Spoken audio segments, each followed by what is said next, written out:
বর্তমান সময়ে আমরা সবাই জানি দ্যাট চাকরির বাজারে অনেক হাহাকার এবং অনেক বেশি পরিমাণ লে অফ হচ্ছে বড় বড় কোম্পানিজগুলো থেকে। দ্যাট মিনস সবাই এই মুহূর্তে একটা অপরচুনিটি কিংবা একটা সুযোগের পিছে অনেকগুলো মানুষ ছুটে যাচ্ছে।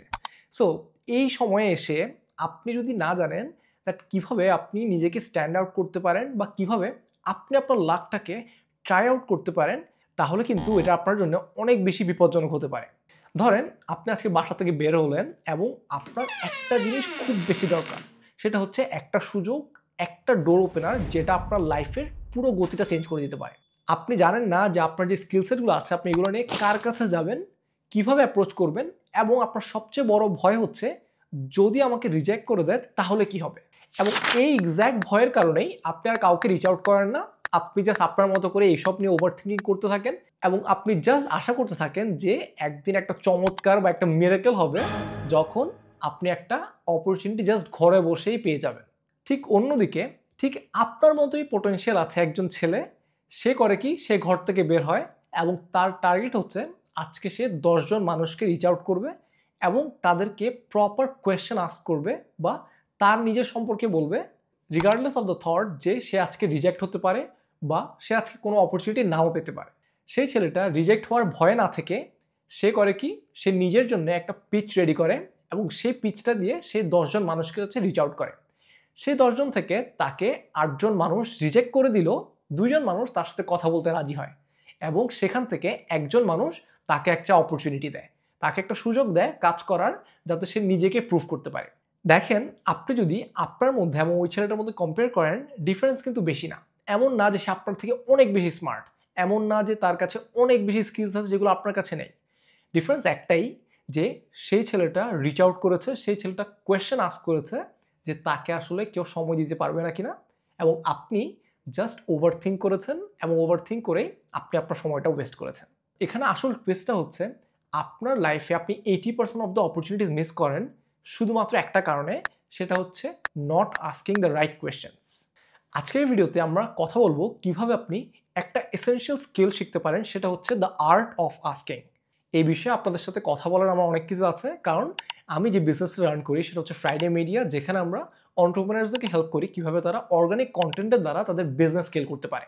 লাস্ট 3 বছর ধরে আমার কন্টেন্ট এজেন্সি রান করার পর আমি যে এক্সপিরিয়েন্সগুলো গ্যাদার করেছি, কিন্তু এক্সপিরিয়েন্সগুলো গ্যাদার করতে কিন্তু আমার অনেকগুলো ভিডিও দেখতে হয়েছে এবং থাউজেন্ডস অফ আওয়ার্স আমার ইনভেস্ট করতে হয়েছে, কারণ আমি হাতে কলমে করে জিনিসগুলো শিখেছি।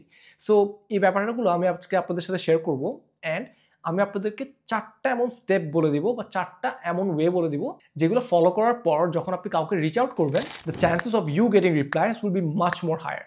তো চলুন শুরু করা যাক। প্রথম স্টেপটা হলো ask with clarity and know exactly what you want.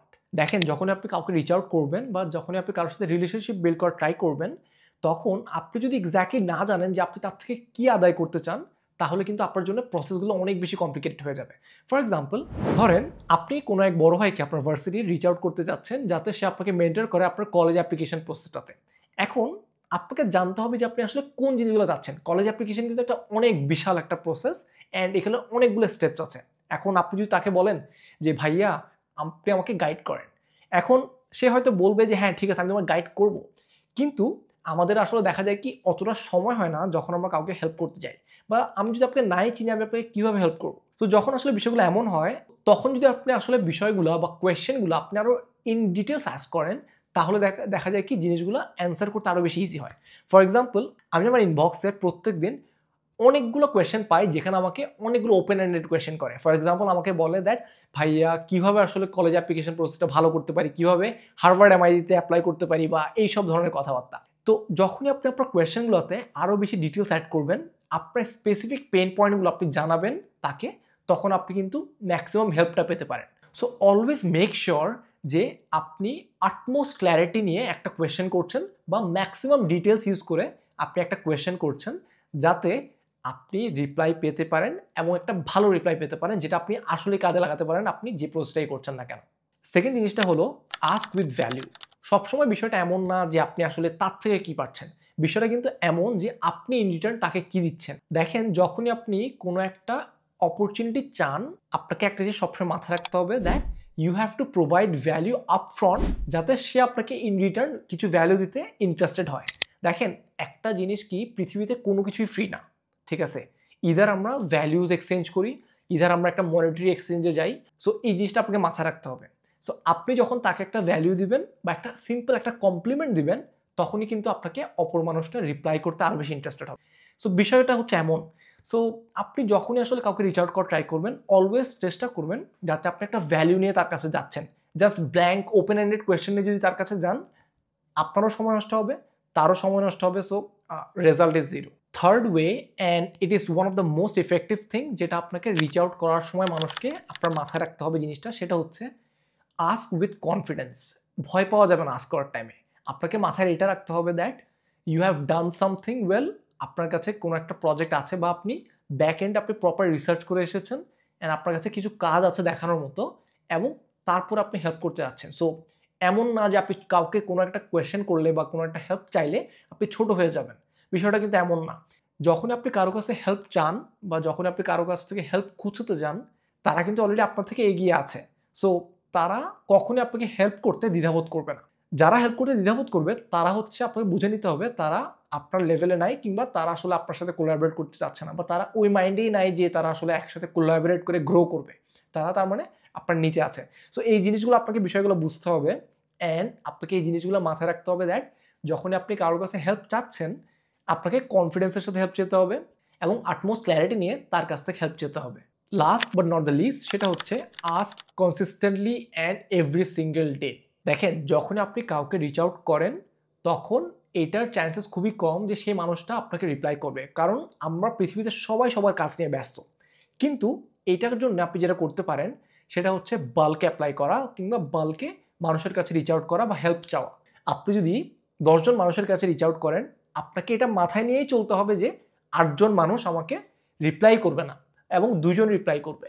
ওই 2 জন থেকে আমাকে আসলে আমার যে কোয়েশ্চেনটা বা আমার যে অ্যান্সারটা আমি চাচ্ছি বা আমার যে সলিউশনটা আমি চাচ্ছি, ওখান থেকে আমি সেই জিনিসটা বের করে নেব। আপনাকে এটা অলওয়েজ মাথায় রাখতে হবে that repetition always negates luck. Hate me for saying this, but I will say this anyway. সেটা হচ্ছে repetition can beat any kind of talent.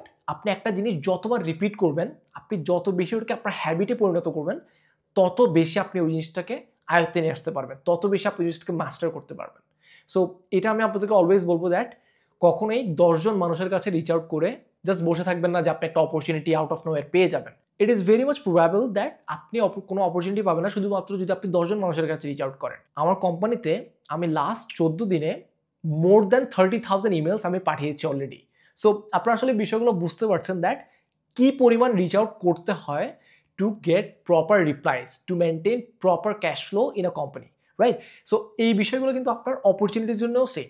আপনি একটা অপরচুনিটি পাওয়া মানে হচ্ছে আপনার জন্য একটা turning point to prove your capability বা প্রুভ ইউর পোটেনশিয়াল। ওই একটা অপরচুনিটির জন্য আমাদেরকে কিন্তু ডেডিকেটেডলি মানুষের কাছে রিচ আউট করতে হবে to see if they are interested, to get our proper solution and then do the thing that we want. So that was it for today. আজকের ভিডিওতে আমি ট্রাই করেছি আপনাদের সাথে ডিটেলসে শেয়ার করা আমি কিভাবে প্রপারলি মানুষের কাছে রিচ আউট করি, অ্যান্ড আপনারা কিভাবে আসলে মানুষের কাছে রিচ আউট করতে পারেন যাতে আপনারা ম্যাক্সিমাম রিপ্লাইস পান। অ্যান্ড নেক্সট কোন বিষয়ে আপনারা আসলে ভিডিও চান আমাকে কমেন্ট সেকশনে জানাবেন, যাতে আমি ওই বিষয়ে ভিডিও বানিয়ে আপনাদের হেল্প করতে পারি। দেখাবো অন্য কোনো ভিডিওতে, কথা বলবো অন্য কোনো বিষয়ে। আসসালামু আলাইকুম।